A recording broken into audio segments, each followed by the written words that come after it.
This is chapter 33, and it's talking about the different types. It's talking about William Shakespeare and his influence on his time in writing. And it starts off with the Elizabethan theater, and they were having troubles from time to time with the theater because it would be like full of unruly people, and it would be being trashed or being disrupted by people who were just being in the way, like just making a bunch of noise and being silly with it. So Shakespeare and his group of men, the Lord Chamberlain's men, decided to build its own space in 1599, and it's talking about the Globe Theater.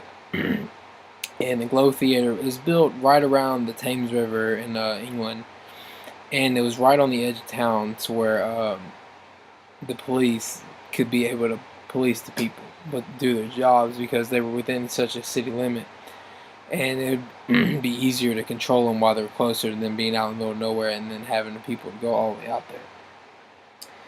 And then when they built it, and then before the construction of the Globe Theater, it says the central stage was often a courtyard of taverns and inns.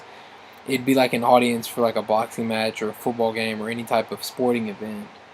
It's more similar to the Elizabethan way than they are of Broadway shows. So it kind of set the format for what we do today. And it says it also had a towering house hidden by curtain with the arena stage. There's a platform that allowed them to change quickly.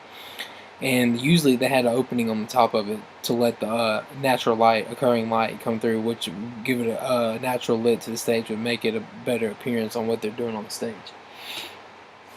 And then it says the theater would have been 3 stories high with a gallery with which patrons can watch, which is very similar to what we have nowadays. Most people have 3 stages on there as well.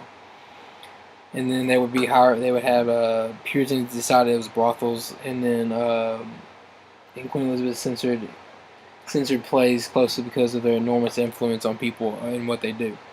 And then they hired players, which are men to usually act out the scenes, and they pay them to act out for them. Language on stage, it says the characters in Jacques of Shakespeare, as like his famous pronounced that all the world's a stage and all the men and women merely players.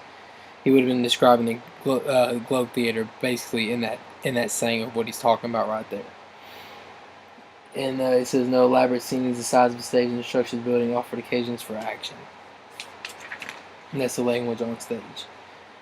And then in the Shakespeare Confounding Diversity, it talks about the diverse different ways of speech. It says history is focused on the reign of kings from the past, like Caesar and Henry V.